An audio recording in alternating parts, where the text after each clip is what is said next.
കഴിഞ്ഞ തവണത്തെ ഞങ്ങളുടെ സൂപ്പർ ഹിറ്റായ മാക് വിഷന് ശേഷം ഞങ്ങൾ നിങ്ങളുടെ മുന്നിലെത്തിക്കുന്നു. Mac Vision part 2, Mac Vision reloaded. ഞങ്ങളിവിടെ ഒരു BBC വാർത്ത മലയാളത്തിൽ അവതരിപ്പിക്കുന്നു.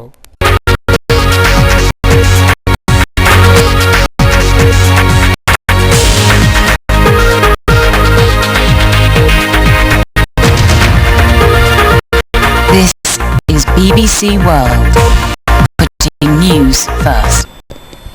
നമസ്കാരം. പ്രധാന വാർത്തകൾ വായിക്കുന്നത് BBC ന്യൂസിന് വേണ്ടി Abin. American president George Bush എടുത്ത നടപടികളെക്കുറിച്ച് UN secretary general Kofi Annan അതിശക്തമായി പ്രതിഷേധിക്കുകയുണ്ടായി. അതേക്കുറിച്ച് ഒരു ചെറിയ റിപ്പോർട്ടിലേക്ക്.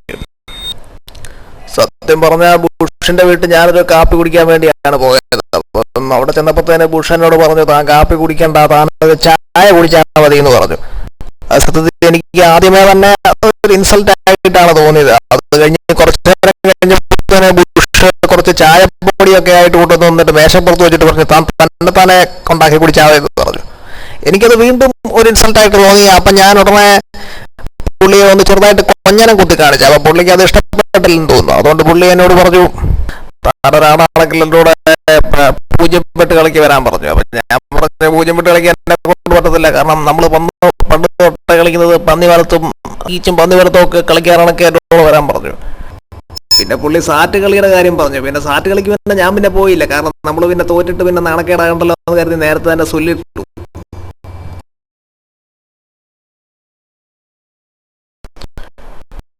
ഈ വർഷത്തെ ഓസ്കർ അവാർഡുകൾ വിതരണം ചെയ്തു. ഒരു ചെറിയ report ഹോളിവുഡിലേക്ക്.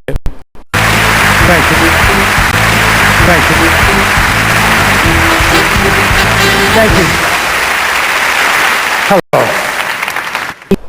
The Oscar Award for the year 2005 goes to Saroj Kumar for his performance in the movie Udayananu Tharam. Thank you. Thank you. Thank you.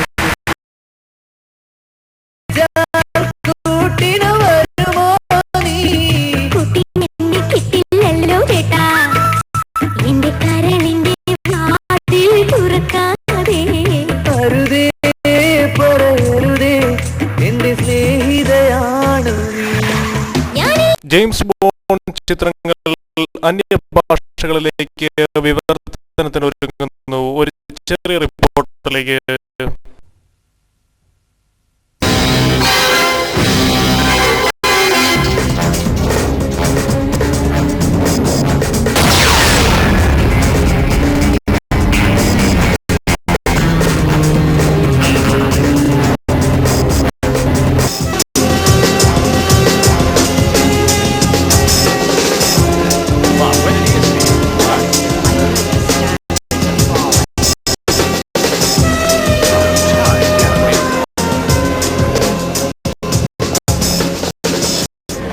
Balarama ഉണ്ടോടോ ഇവിടെ? പൂമ്പാറ്റ മാത്രമേ ഉള്ളൂ. വേണേ കളിക്കൊടുക്ക വരാം. ബാലരമ മേടിക്കാൻ വന്നിട്ട് ഇവിടെ കിടന്ന് കറങ്ങുവാണോ? ബാലരമ തരത്തില്ലെന്ന് പെട്ടെന്ന് കൊടുക്കണോ? മായാവിയുടെ കഥ എന്തായോ എന്തോ. മായാവിയെ പിടിക്കാൻ കുട്ടൂസനും ഡാഗിനിയും ഒക്കെ ശ്രമിക്കുന്നു. കുട്ടൂസനും ഡാഗിനിയും ഒക്കെ എത്ര ശ്രമിച്ചാലും മായാവിയെ കുപ്പിയിലാക്കാൻ പറ്റത്തില്ല. പെട്ടെന്ന് ബാലരമ കൊടുക്കണോ? എൻ്റെ മൊട്ടത്തല എങ്ങനെയുണ്ട്? എൻ്റെ താടി എങ്ങനെയുണ്ട്? ഒരാഴ്ചയായി ഷേവ് ചെയ്തിട്ട്. ഇപ്പോൾ കിട്ടിയ വാർത്ത, തിരുവല്ലയിൽ മൈക്കിൾ ജാക്സണും കൂട്ടരും AR റഹ്മാൻ ഈണം പകർന്ന കാതലൻ എന്ന ചിത്രത്തിലെ ഉർവശി ഉർവശി എന്ന ഗാനത്തോടൊപ്പം നൃത്തമാടുകയുണ്ടായി. ഒരു ലൈവ് റിപ്പോർട്ടിലേക്ക്.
അടുത്തതായി സ്പോർട്സ് വാർത്തകൾ. ഏപ്രിൽ 2-ാം തീയതി കൊച്ചിയിൽ വെച്ച് നടക്കാനിരിക്കുന്ന ഇന്ത്യ പാകിസ്ഥാൻ ഏകദിന മത്സരത്തെ കുറിച്ച് പാകിസ്ഥാൻ പ്രസിഡന്റ് പർവേസ് മുഷറഫും ഇൻസം ഉൽ ഹക്കും ഇങ്ങനെ പ്രതികരിക്കുകയുണ്ടായി. കൊച്ചിയിലെ കളിക്ക് ഏതായാലും അഫ്രീദി വരാനുള്ള ചാൻസ് വളരെ കുറവാണ്. കാരണം കഴിഞ്ഞ പ്രാവശ്യം കൊച്ചിയിലെ കളിക്ക് വന്നിട്ട് പുള്ളി 3 പ്രാവശ്യം കുളിച്ചെന്നാണ് കേട്ടത്, ഡെറ്റോളിട്ട്. കൊച്ചിയിലെ കളിക്ക് പിന്നെ ഞങ്ങൾ എങ്ങനെയായാലും തോക്കും. കാരണം ബാറ്റ് ചെയ്ത് തുടങ്ങുമ്പോൾ തന്നെ സ്മെല്ലടിച്ച് നമ്മുടെ മെയിൻ ബാറ്റ്സ്മാൻമാരൊക്കെ ഒന്ന് ചെറുതായിട്ട് കിക്കാകും. അപ്പം നാച്ചുറലായിട്ട് ഞങ്ങൾ തോക്കാനാണ് സാധ്യത കൂടുതൽ. കൊച്ചിയിലെ കളി കാണാൻ വരണമെന്നുണ്ടായിരുന്നു, പക്ഷേ കൊച്ചിയിലെ നാട്ടം കാരണം ആ വരവ് വേണ്ടെന്ന് വെച്ചു. ഇനിയിപ്പം ഈഡൻ ഗാർഡനിലൊക്കെ കളി കൊണ്ടേ വരാം. അടുത്തതായി കാലാവസ്ഥ വാർത്തകൾക്കായി ജോബിയുടെ അടുത്തേക്ക്. എന്റെ പുറകിൽ കിടന്ന് കറങ്ങിക്കൊണ്ടിരിക്കുന്നതാണ് ഭൂമി. ഈ കറുത്ത് കാണുന്നതൊക്കെ ടാറിന്റെ പ്രശ്നമാണ്. അതായത് അവിടെ കുറച്ച് ടാറിന്റെ പണി നടപ്പുണ്ടായിരുന്നു. ഈ പുകയെല്ലാം കൂടെ ആകാശത്തോട്ട് പൊങ്ങി അവിടെ മുഴുവൻ കറുത്തിരിക്കുകയാണ്. തിരുവല്ലയിലെ ടെമ്പറേച്ചർ പറയുകയാണെങ്കിൽ അടുത്തുള്ള തോലശ്ശേരിയിലും പ്രദേശങ്ങളിലും ആണെങ്കിലും നല്ല ചൂട് രേഖപ്പെടുത്തുന്നുണ്ട്. ബ്രേക്ക്ഫാസ്റ്റിൽ മഴ പെയ്യാനും പെയ്യാതിരിക്കാനുമുള്ള സാധ്യത ഉണ്ടെങ്കിലും ചൂടാണ് വളരെയേറെ കാണപ്പെടുന്നത്. വെള്ളമില്ല എന്നുള്ളതാണ് ബ്രേക്ക്ഫാസ്റ്റിൽ ഇപ്പോൾ അനുഭവപ്പെടുന്ന പ്രധാന പ്രശ്നം. ബ്രേക്ക്ഫാസ്റ്റിന്റെ സൈഡിൽ കൂടി കുറച്ച് പശുക്കളൊക്കെ കറങ്ങി നടപ്പുണ്ട്. ഏറ്റവും കൂടുതൽ ടെമ്പറേച്ചർ രേഖപ്പെടുത്തുന്നത് ലൈബ്രറിയുടെ മേളിലും അതുപോലെ തന്നെ പ്രിൻസിപ്പലിന്റെ റൂമിന്റെ മേളിലുമാണ്. ഓഡിറ്റോറിയത്തിൽ ഇരിക്കുന്നവരൊക്കെ വളരെയേറെ വേർത്തൊലിച്ചാണ് ഇരിക്കുന്നത്. ഇതോടുകൂടി ഞങ്ങളുടെ ന്യൂസ് ബുള്ളറ്റിൻ ഇവിടെ സമാപിക്കുന്നു. നമസ്കാരം.